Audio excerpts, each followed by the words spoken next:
Bienvenue dans cette deuxième séance du parcours osé. Si vous n'avez pas regardé la première séance, n'hésitez pas à aller la voir, puisque le parcours osé a vraiment une logique interne. Et donc, pour bien comprendre cette séance, il ne faut pas hésiter à aller voir la première.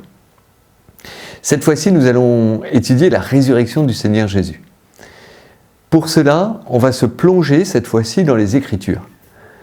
La Bible nous est donnée par l'Église comme étant une parole inspirée. C'est-à-dire que c'est tout à la fois 100% une parole d'homme, 100% la parole de Dieu. Ce qui veut dire que quand nous lisons la Bible, eh bien en fait, Dieu nous parle. Mais il nous parle personnellement. Et l'objectif, c'est d'arriver à entendre, alors si on veut poser l'acte de foi, bien sûr, si on a la foi et qu'on veut poser l'acte de foi chrétien que cette Bible est inspirée, que Dieu nous parle, et bien d'essayer de déterminer qu'est-ce que Dieu va venir nous dire personnellement à partir d'un passage. Mais ce qu'il nous dit personnellement, il ne dit pas la même chose à notre voisin alors que c'est le même passage qui est lu. Donc l'idée, c'est vraiment d'aller creuser en nous, à travers l'écoute de du passage de la Bible, qu'est-ce que Dieu est en train de nous signifier personnellement. Du coup, ce que j'aimerais vous proposer à travers ce parcours osé, c'est une petite méthode pour cela, une méthode qui personnellement a transformé mon rapport à l'écriture. Quand je l'ai découverte, ça faisait déjà 4 ans que j'étais prêtre, et ça m'a été donné par un autre prêtre. Et j'avoue que ça a bouleversé mon rapport à l'écriture. Il y a eu une vraie conversion, et un avant et un après. Donc cette méthode que je vous propose, elle se fait en quatre étapes. Donc Dieu me parle, l'idée c'est d'aller entendre ce que Dieu me dit. La première étape, eh bien, c'est d'écouter avec attention le passage qui est lu, proclamé, ou de le lire avec attention, et en le lisant, d'imaginer la scène, d'essayer de voir ce qui se passe, les personnages, etc. Mais on voit la scène comme si on était au théâtre. Vous êtes au balcon, vous voyez la scène au théâtre, et vous n'intervenez pas dans la scène. Donc on est vraiment extérieur. Et on va essayer de voir quel est le point qui me semble important. Quand je dis important, ce n'est pas forcément le point le plus important de l'histoire, de l'enseignement du Seigneur Jésus, non, simplement le point qui, pour moi, apparaît en fait, est apparu. En regardant la scène, il y a ce point-là qui est apparu. Imaginons que je regarde Cyrano de Bergerac, et là je regarde et je suis marqué par la passe que fait Cyrano avec son épée. Et je me dis, mais c'est marquant parce que le geste est beau, il est poétique, et efficace en même temps. Il y a quelque chose qui vient me toucher, mais vous voyez que je ne parle pas en jeu. C'est pas moi, je ne suis pas impliqué dans ma vie. C'est vraiment le geste de Cyrano qui est là sur cette scène qui me touche. Voilà. C'est ce point-là. Alors c'est ce point qui me touche. La deuxième étape va être de comprendre, alors, dans cette situation, pourquoi ça me touche. Oui, parce que le geste est beau et efficace, vous voyez, bon, voilà, très bien. Et la deuxième étape va être de me dire, si ce point-là m'a touché, ce point-là de la situation me marque, c'est qu'en fait, il vient toucher en moi un point personnel de ma vie. Il vient me frapper dans un point tout particulier. Et ce point-là, eh bien du coup, c'est là que le Seigneur va me parler. Donc j'essaie d'identifier ce point-là. Si je reprends l'exemple de Cyrano, c'est en fait le fait que je fasse du fleuret. Évidemment, j'ai envie de faire la même chose que Cyrano. Et du coup, évidemment, j'ai un rapport et je vois bien que son geste est difficile, compliqué, et que c'est loin d'être évident, mais qu'il est vraiment beau. Et dès lors, et que du coup, j'ai envie j'aurais envie vraiment d'être capable de faire ça. La troisième étape, alors là, on va basculer dans l'acte de foi. Justement de me dire, bon, ok, ça m'a touché, mais du coup, je crois, je pose l'acte de foi, je crois que Dieu me parle, que le Seigneur Jésus me parle. Et je vais, dans ce cas-là, eh bien, formaliser ce que Jésus est en train de me dire. Cette formalisation, dans le cas de Cyrano, ça va être, eh bien, Édouard, je veux que tu réussisses cette passe. Je te la montre pour que justement tu réussisses. Simplement, je vais te donner la grâce de réussir. Mais je te demande d'y travailler, et d'y travailler avec persévérance. Voilà, et je vais laisser résonner cette parole. Vous voyez, poser cet acte de foi et entendre Jésus me parler et me dire cela. Et à partir de là, une fois que j'ai bien entendu Jésus me parler, dans le silence, au plus profond de mon cœur, eh bien, je réponds à Jésus. Si vous parlez à un ami et que vous dodelinez de la tête en l'écoutant, puis qu'à la fin, vous faites demi-tour et vous partez sans lui parler, eh bien, ça s'appelle un vent et c'est ultra violent. Eh bien, en fait, quand on cherche à écouter ce que nous dit la parole de Dieu, eh bien, l'idée, c'est de ne pas mettre un vent à Jésus. Vous voyez, pas de fermer notre Bible à partir de là et puis de repartir. Non, il nous faut justement cette quatrième étape qui est vraiment de répondre à Jésus, de lui dire ce qu'on veut. Et du coup, là, dans l'exemple de Cyrano, ça serait simplement, Seigneur, c'est vraiment moi aussi, j'en ai envie, du plus profond de mon cœur, je te rends grâce, merci Seigneur de me donner cette grâce-là, je veux croire que tu me la donnes, et je vais travailler, je prends la résolution de travailler chaque jour à cette passe, pour que j'y arrive. Et je sais qu'avec toi, je vais y arriver. Merci Seigneur Jésus. Et vous voyez que là, eh bien on est arrivé à un dialogue vraiment avec le Seigneur. Le Seigneur nous a parlé, nous lui répondons. Et on arrive à une profondeur de prière qui est vraiment transformante et qui, en le faisant régulièrement, évidemment au début c'est plus dur, mais en le faisant régulièrement, c'est comme le vélo, au bout d'un moment, c'est beaucoup plus facile et ça donne une force étonnante et une compréhension justement des Écritures et de ce que Dieu attend de moi. Alors ce que je vous invite à faire, nous allons plonger dans la parole de Dieu, en fait, dans l'évangile de Saint Jean, au chapitre 20, au verset 19 et suivant.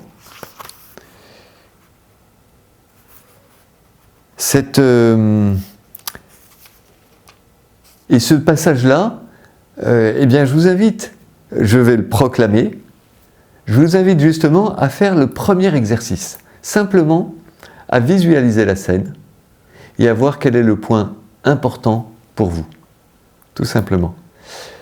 Et peut-être que vous pouvez prendre le temps, je vais le proclamer, on va afficher le texte et je vous invite à mettre en pause la vidéo et d'essayer de travailler, de voir le point qui vous touche. Voilà. Donc le passage là se passe après la mort et la résurrection de Jésus sur la croix. Il a été mis, donc il est mort le vendredi, il est mis au tombeau le vendredi avant 17h. Le samedi il ne se passe rien, c'est le Shabbat, rien ne se passe.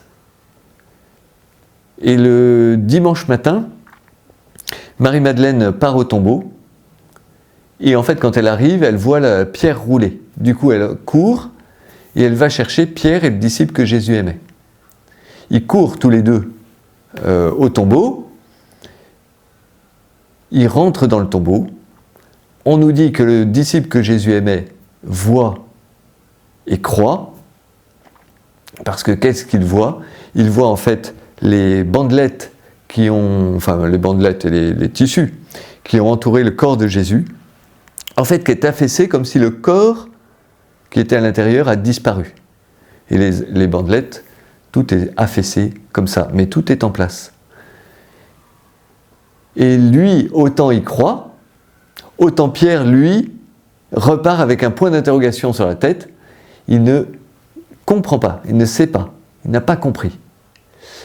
Et nous sommes le soir de ce premier jour, et voilà ce qui se passe.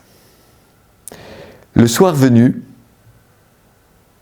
en ce premier jour de la semaine, alors que les portes du lieu où se trouvaient les disciples étaient verrouillées, par crainte des Juifs, Jésus vint, et il était là, au milieu d'eux. Il leur dit « La paix soit avec vous ». Après cette parole, il leur montra ses mains et son côté. Les disciples furent remplis de joie en voyant le Seigneur. Jésus leur dit de nouveau « La paix soit avec vous ». De même que le Père m'a envoyé, moi aussi je vous envoie. Ayant ainsi parlé, il souffla sur eux, et il leur dit « Recevez l'Esprit Saint. À qui vous remettrez ses péchés, ils seront remis. À qui vous maintiendrez ses péchés, ils seront maintenus. » Or l'un des 12, Thomas, appelé Didyme, c'est-à-dire jumeau, n'était pas avec eux quand Jésus était venu. Les autres disciples lui disaient « Nous avons vu le Seigneur ». Mais il leur déclara « Si je ne vois pas dans ses mains la marque des clous, si je ne mets pas mon doigt dans la marque des clous, si je ne mets pas la main dans son côté, non, je ne croirai pas. » 8 jours plus tard, les disciples se trouvaient de nouveau dans la maison et Thomas était avec eux. Jésus vient alors que les portes étaient verrouillées. Et il était là, au milieu d'eux. Il dit « La paix soit avec vous ». Puis il dit à Thomas, avance ton doigt ici et vois mes mains. Avance ta main et mets-la dans mon côté. Cesse d'être incrédule, sois croyant. Alors Thomas lui dit, mon Seigneur et mon Dieu. Jésus lui dit, parce que tu m'as vu, tu crois. Heureux ceux qui croient sans avoir vu. Il y a encore beaucoup d'autres signes que Jésus a faits en présence des disciples et qui ne sont pas écrits dans ce livre. Mais ceux-là ont été écrits pour que vous croyiez que Jésus est le Christ, le Fils de Dieu, et pour qu'en croyant, vous ayez la vie en son nom. Alors je vous propose, nous affichons le texte, et je vous propose d'arrêter la vidéo, de relire le texte en silence, et puis de voir quel est le point important pour vous, de commencer l'exercice, d'imaginer la scène de façon extérieure, comme au théâtre, et de voir quel est le point important, ce qui vous marque, et pourquoi ça vous marque. Alors si nous reprenons ce passage, la première chose, c'est que nous voyons les disciples qui sont enfermés par peur des Juifs. Ils sont enfermés, on les comprend. Hein. Jésus vient d'être crucifié, condamné par les grands prêtres, et donc eux, les plus proches disciples, évidemment, ils ne bougent plus. Ils n'ont plus envie de bouger la moindre oreille. Donc ils sont enfermés et ils ne bougent pas. Donc les portes sont closes. Et Saint Jean nous dit que Jésus vient. Jésus vint et il était là au milieu d'eux. Alors il faut bien comprendre. Jésus ne vient pas tel le petit fantôme Casper en traversant les murs. Non, c'est pas un passe-muraille. Il n'est pas là, on ne le voit pas. Et d'un coup, pof, il apparaît au milieu des disciples. Et il est là, il est là présent. Évidemment, on n'a jamais eu l'expérience, mais en même temps, on sait très bien que si ça nous arrivait, la première réaction que nous aurions, c'est de nous dire « c'est un fantôme ».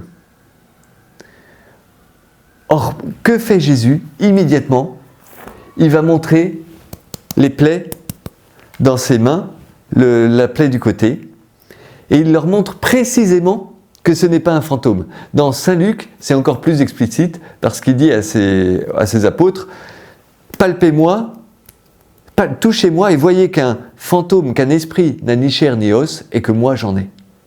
Donc Jésus n'était pas là, il apparaît, mais en fait il apparaît en chair et en os. Il apparaît dans son corps. Et ça, ça fait réaliser aux apôtres qu'en fait Jésus a fait quelque chose de complètement nouveau. Dans l'évangile, enfin dans son ministère public, Jésus a ressuscité 3 personnes. Il y a d'abord la fille de Jaïr, le chef de la synagogue de Capharnaüm, qu'il ressuscite en prenant la main. Jeune fille, lève-toi. Il ressuscite le fils d'une veuve, le fils unique d'une veuve, de la veuve de Naïn. Cette veuve-là, en fait, on est en train d'aller inhumer le corps de son fils unique, et Jésus va arrêter l'inhumation, le cortège, et il relève l'enfant, plus exactement le jeune homme, et le rend à sa mère. Si Jésus fait ça, c'est que cette veuve et ce jeune homme, en fait, cette veuve et ce fils unique, eh bien c'est exactement ce qui va se passer avec Jésus sur la croix, avec Marie à ses pieds, au pied de la croix. Et du coup, vous voyez, ce signe de la résurrection qu'il fait de ce jeune homme, c'est le signe de sa propre résurrection, figure de sa résurrection.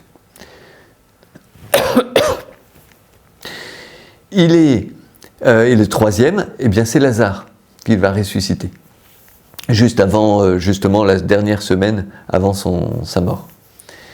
Il ressuscite Lazare. Donc 3 personnes, on voit bien 3 personnes qui sont mortes, elles ont buté sur le mur de la mort, et Jésus les ressuscite, mais en fait, on voit bien que ces personnes-là, elles sont revenues à la vie, en fait. Elles reviennent à la vie, et dans quelques années, de nouveau, elles vont buter sur le mur de la mort et elles vont mourir, définitivement. Pour Jésus, ce que comprennent les apôtres, c'est que Jésus a fait quelque chose de complètement nouveau, que personne n'avait fait avant lui, que personne ne refera après lui. En fait, Jésus, lui, il est venu buter sur le mur de la mort, et l'esprit de vie, l'esprit de puissance, lui donne la force de fracasser ce mur de la mort et de le traverser de part en part dans son corps. Et si nous faisons un schéma, ça donne cela. Vous avez le mur de la mort et Jésus qui vient traverser le mur de la mort, qui a traversé le mur de la mort. Mais nous voyons bien que si nous disons ça, c'est que Jésus est de l'autre côté de la mort. Donc en fait, la mort n'a plus de pouvoir sur lui. Il a vaincu la mort. Il est vainqueur de la mort. Il ne peut plus mourir. Donc il est vivant pour l'éternité. Et là, nous avons le cœur de la foi chrétienne. Notre foi affirme que Jésus est vivant, ressuscité, là, aujourd'hui. Et qu'il pourrait très bien nous apparaître maintenant et nous montrer ses mains et son côté, comme le soir à ses apôtres. Il est dans son corps et il est vivant. Alors évidemment, ça paraît surprenant parce que nous ne le voyons pas.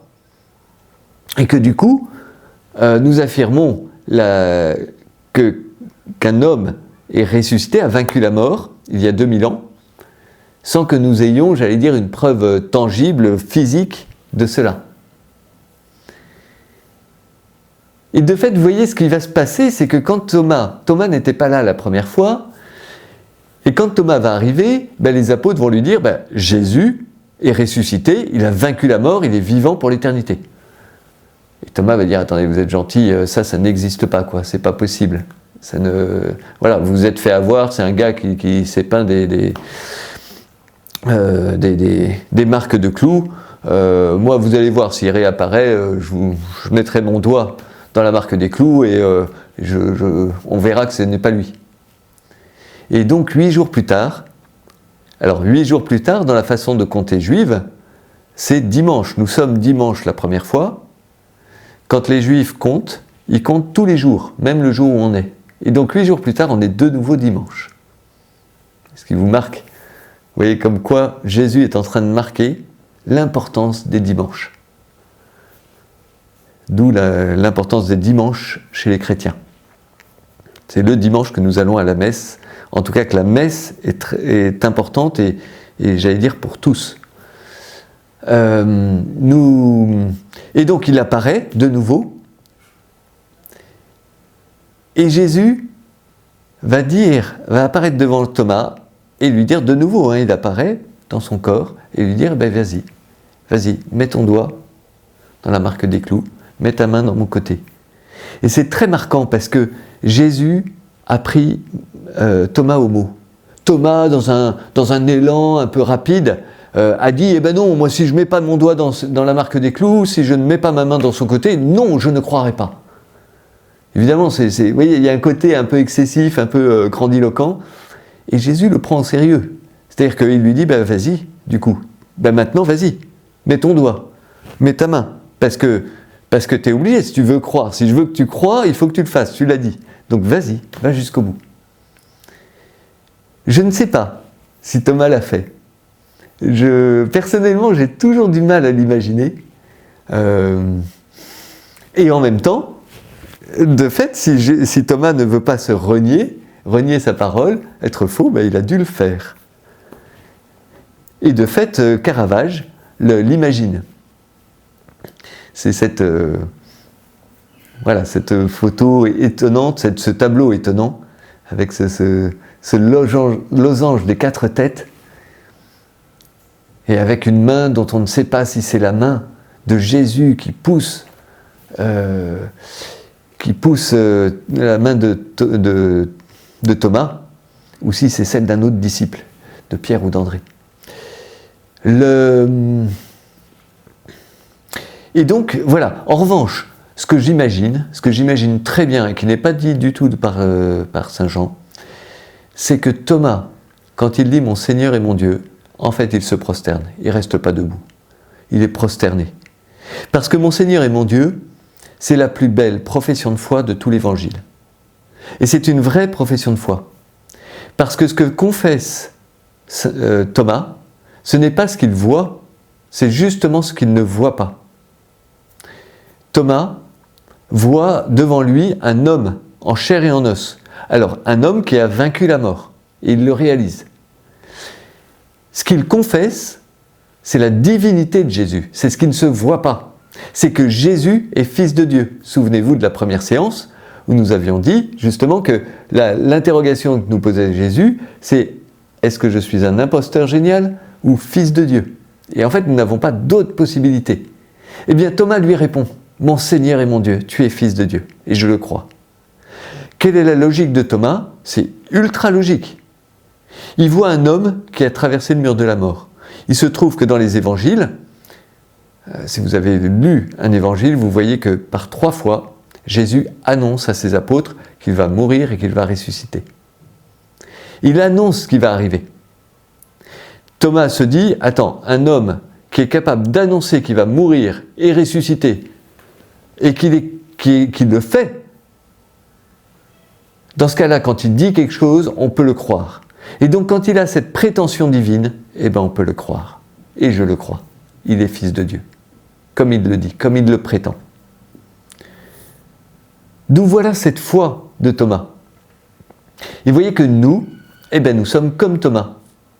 Comme Thomas, nous avons les apôtres qui nous disent « Ah oui, nous avons vu Jésus vivant ressuscité. » Ouais, vous n'avez pas un peu plus parce que là on ne le voit pas. Vous voyez, c'est difficile. Alors en fait, on a beaucoup plus que Thomas, parce qu'on a le témoignage des apôtres, oui, témoignage oral, mais aussi témoignage très concret et très charnel. En fait, les apôtres vont tous partir, ils vont partir prêcher que Jésus est vivant, ressuscité, et que par lui nous avons la vie, et tous vont mourir martyrs. Et si nous faisons une carte, c'est une petite carte un peu délicate et fine, vous avez en fait Saint Jacques qui est tué par l'épée à Jérusalem, c'est décrit dans les Actes des Apôtres. Vous avez Matthieu qui est tué par l'épée en Éthiopie. Vous avez Saint Jean qui est ébouillanté à Rome. Voilà. Barthélemy qui est flagellé à mort ou écorché vif, il y a les deux, en Arménie. Saint André qui est crucifié sur une croix en X en Grèce. Saint Thomas qui est tué d'un coup de lance en Inde.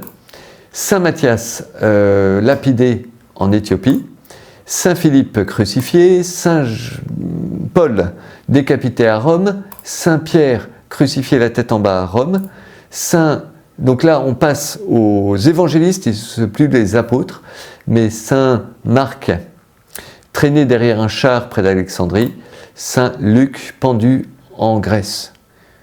Petite carte délicate, vous voyez, mais en même temps qui nous dit quelque chose d'étonnant, qu'on voit bien. Jésus les a envoyés, allez de toutes les nations, faites des disciples. Que font les apôtres? Eh bien ils le font, pof, ils partent. Et pas tous ensemble, ils partent chacun dans leur coin. Ils vont dans toutes les directions. Et on voit bien qu'ils obéissent à Jésus.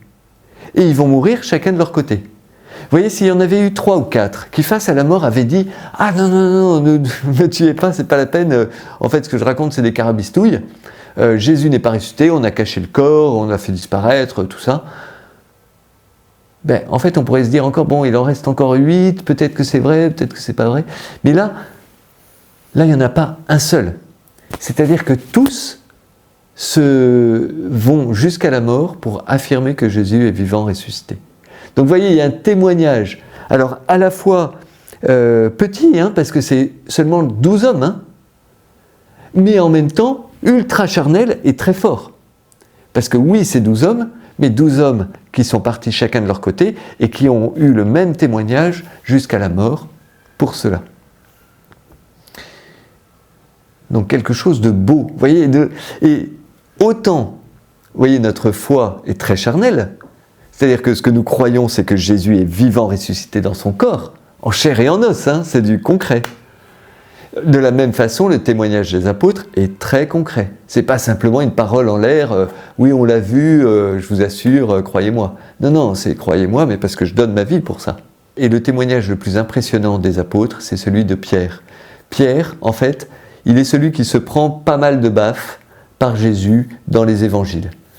Même dans les derniers jours, la première baffe, c'est le jeudi saint, en dernier repas avec ses apôtres. Jésus leur dit, vous allez tous m'abandonner car il est écrit, je frapperai le pasteur et les brebis seront dispersées. Et Saint Pierre se lève et dit, attends, que les autres t'abandonnent, je dis pas, mais moi jamais je t'abandonnerai, j'irai jusqu'à la mort pour toi. Et Jésus lui dit, tu iras jusqu'à la mort pour moi. En vérité, je te le dis, avant que le coq ne chante, tu m'auras renié 3 fois. Pouf, allez, une première claque. À la fin du repas, Jésus prend ses apôtres et ils sortent de Jérusalem, ils traversent la vallée du Cédron et ils vont dans le jardin de Gethsémani. Là, Jésus prend avec lui Pierre, Jacques et Jean et leur demande de prier avec lui. Mon âme est triste à en mourir, demeurez et priez. Veillez et priez. Il s'éloigne et il prie pendant 1 heure, il revient, il trouve ses apôtres endormis. Il les réveille et il leur dit « Veillez et priez, la chair est ardente, j'irai jusqu'à la mort pour toi, mais la chair est faible.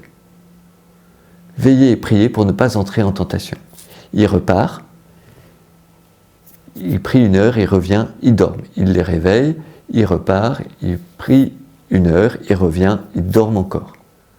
À ce moment-là, il leur dit, il les réveille pour leur dire « C'est bon, maintenant vous pouvez dormir. » Car le Fils de l'homme va être livré aux mains des pécheurs. Donc, deuxième claque à Pierre, qui s'est endormi 3 fois. Et de fait, il y a Judas avec les gardes du temple qui viennent pour arrêter Jésus. Là, c'est le moment que Pierre choisit pour se réveiller, et il dégaine l'épée et il va pour fracasser le serviteur du grand prêtre. Il y va, il frappe, le serviteur esquive et c'est l'oreille droite, donc c'est l'autre, qui prend. Jésus lui dit, rengaine ce glaive, qui prend le glaive, périra par le glaive. Ne crois-tu pas que j'aurais pu faire appel à mon Père, qui m'aurait sur le champ envoyé plus de 12 légions d'anges. 12 légions, c'est 80 000 anges. Face à la petite troupe de Judas, ça ne fait pas le poids. 80 000, c'est à peu près l'armée française aujourd'hui. Le troisième claque à Pierre, la quatrième, vous la connaissez très bien. Tous les apôtres abandonnent Jésus. Jésus est emmené dans le palais de Caïphe. Et Pierre va chercher le disciple que Jésus aimait pour pouvoir rentrer dans le palais du grand prêtre, puisque le disciple que Jésus aimait est un proche c'est un prêtre en fait, sacerdotal, et donc il est proche du grand prêtre, et il peut entrer dans le palais du grand prêtre. Et donc il fait rentrer Pierre. La portière lui dit « dis donc, toi tu ne serais pas un de ses disciples ?»« Ah non, non, non, je ne le connais pas, non, non. » Il va se chauffer au feu, et là on lui dit « Dis donc, toi avec ton accent galiléen, tu ne serais pas un de ses disciples ?»« Ah non, non, non, pas du tout, non, non, non, non, moi j'ai vu de la lumière, je suis rentré, non, non. » Et puis il y a le troisième fois, c'est le cousin de serviteur à qui il a tranché l'oreille, qui lui dit « dis donc, j'étais dans le jardin, tu étais là, c'est toi qui as tranché l'oreille de mon cousin. » Et Pierre va dire « non, non, non, non, pas du tout. » Et là, le coq chante. Pierre s'en va, il pleure, 4-0 pour Jésus, il s'est pris 4 baffes, tout est à balle au centre, tout est fini. Eh bien, tout n'est pas fini parce que justement Pierre voit Jésus ressuscité. Et à partir de là, il va se mettre à prêcher, alors il va partir à Rome, et il va être arrêté sous Néron. Alors on ne sait pas si c'est en 64 ou 67, en tout cas c'est sous Néron, c'est sûr. Et on lui dit, bien, puisque tu es chrétien, on va te crucifier. Et Pierre va dire, crucifiez-moi? Ah non, non, non, c'est pas possible. Ou alors crucifiez-moi, mais la tête en bas. Parce que je ne suis pas digne de mourir comme Jésus. Et du coup, Pierre va être crucifié la tête en bas.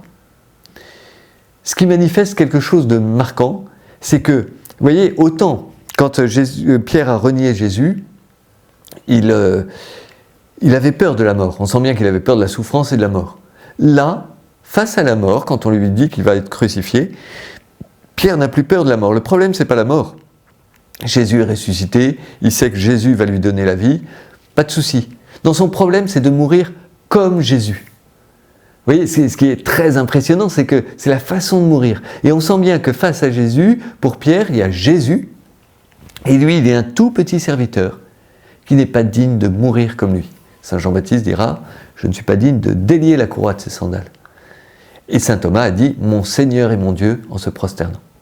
Vous voyez, c'est la même foi. C'est-à-dire qu'on sent bien que Pierre a en tête que Jésus est Fils de Dieu fait homme. Et qu'il veut le servir. Voilà. Et donc, vous voyez, nous avons ce témoignage-là, ce témoignage des apôtres, qui nous aide, justement, qui nous entraîne à croire, en tout cas, qui nous aide à croire, qui est un signe pour cela. En tout cas, qui, voilà, non pas une preuve, hein, attention, hein, il n'y a pas de preuve, mais un signe qui nous aide, voilà. Et c'est quand on a, vous voyez, suffisamment de signes que nous pouvons nous dire « Ah bah oui, oui, oui, en fait, moi, je crois. Je veux croire, plus exactement. » Et qu'on décide de croire. Vous voyez, autant la dernière fois, nous avions vu que nous ne pouvons croire, en fait, et que nous sommes là, simplement parce que, en fait, Jésus nous attire, que Dieu nous attire. Et qu'il y a quelque chose du travail de l'Esprit Saint en nous qui nous permet, enfin qui fait que c'est quelque chose qui nous intéresse. Autant pour croire, eh bien il y faut cette attirance de Dieu, donc la grâce de Dieu, et il y faut aussi notre décision libre. C'est nous qui décidons. Nous sommes libres, à nous de décider si nous voulons croire ou pas.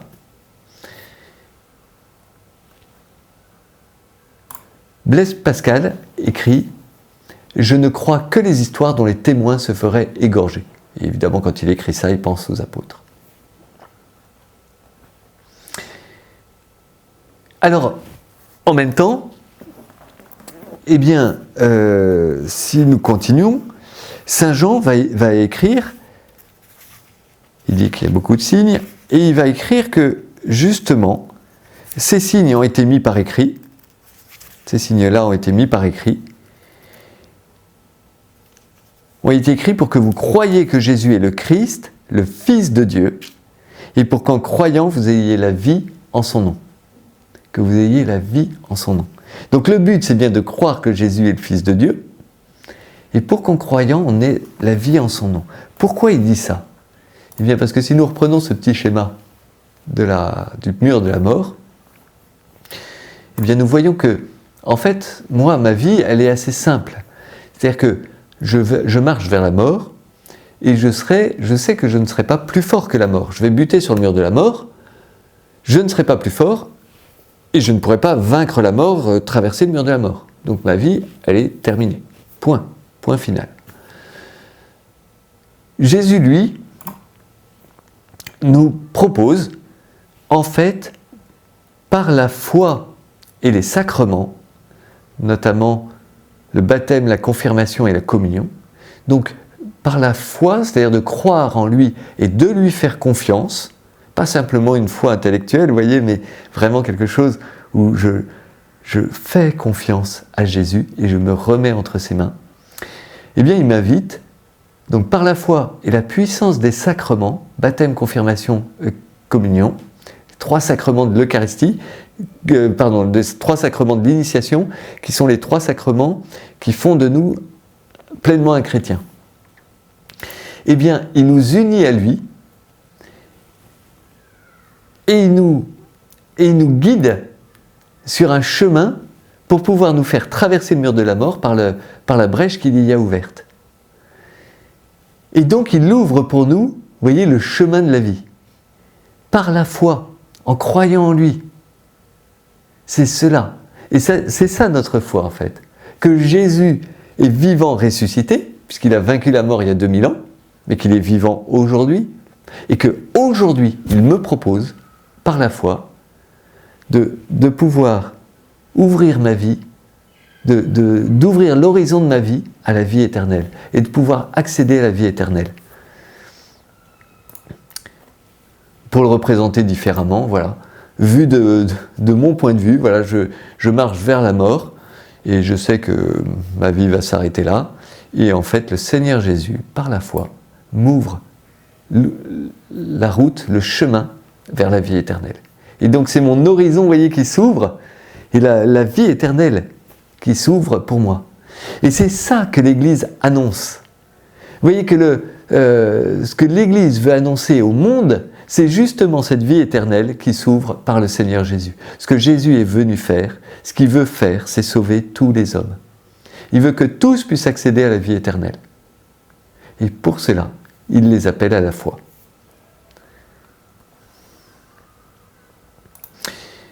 Saint Paul écrit « Si le Christ n'est pas ressuscité, vaine est votre foi, et nous sommes les plus malheureux de tous les hommes. » De fait, si Jésus n'est pas ressuscité, nous sommes en train de suivre quelqu'un qui est mort, et nous n'avons aucune espérance de vie éternelle. Oui, voilà, toute notre espérance tombe. Donc oui, il nous faut, le cœur de notre foi, vous voyez, c'est cette résurrection du Seigneur Jésus. Si Jésus n'est pas ressuscité, l'Église est complètement inutile. Jésus va dire « Moi, je suis le chemin, la vérité et la vie. Personne ne va vers le Père sans passer par moi. » Oui, il est l'unique chemin pour être sauvé, puisque lui seul a vaincu dans son corps la mort. Il a vaincu, il a traversé le mur de la mort, et donc il a ouvert cette brèche par laquelle nous pouvons passer. Je suis le chemin, la vérité et la vie. Personne ne va vers le Père sans passer par moi. Alors voilà, ce que je vous invite à faire maintenant, après toutes ces explications, c'est à prendre un moment pour justement appliquer la méthode. Vous voyez, nous avons plongé dans l'Écriture, et je vous invite à utiliser la méthode. Refaites l'expérience que vous avez faite la première fois, de relire le passage, et de voir quel est le point important que vous voyez. Mais vous êtes extérieur, vous êtes au théâtre, vous voyez la scène. Et là, vous voyez le point important. Vous regardez du coup, dans un deuxième temps, en quoi ce point important vient résonner au cœur de votre vie, sur quel point de votre vie, en fait, Jésus est en train de vous parler, là, à travers ce point-là.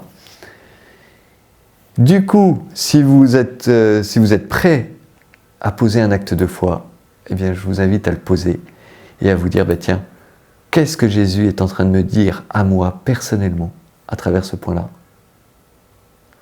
Et vous faites résonner en vous cette parole de Jésus, en posant l'acte de foi que c'est Jésus qui vous parle. Il y a quelque chose de très puissant à ce moment-là. Et le quatrième point, eh bien, nous répondons à Jésus pour éviter de lui mettre un vent. Nous lui disons ce que suscite en nous sa parole. Alors de nouveau, nous affichons le passage de l'Évangile, relisez-le et faites l'exercice. Mettez en pause la vidéo et faites l'exercice. J'espère que l'exercice a été fructueux, que vous avez réussi à entendre Jésus vous parler. Et vraiment, je prie le Seigneur pour qu'il vous aide à cela, tellement c'est nourrissant. Et comme à chaque fois, je vous proposerai des petits exercices pratiques, eh bien, je vous propose cette fois-ci de poser des actes de foi. C'est-à-dire le matin, simplement, en vous levant, de faire un signe de croix, si vous êtes chrétien, si vous êtes baptisé, sinon simplement de dire Dieu ou Seigneur Jésus, sois avec moi dans ma journée. Vous voyez, de croire, de se dire Seigneur Jésus, je crois que tu es vivant, ressuscité, et je veux vivre cette journée avec toi. Et puis dans les difficultés, au cours d'une activité, quand il y a des difficultés, eh bien, Seigneur Jésus, tu es vivant, manifeste ta puissance, viens m'aider à juguler cette difficulté-là. Voilà, tout simplement. Et la prochaine fois, eh bien, nous lirons le livre d'Isaïe au chapitre 52, 13 jusqu'à 53, 12. Bien, merci beaucoup d'avoir suivi cette vidéo et je vous donne rendez-vous pour la 3e séance du parcours osé prochainement. Merci beaucoup.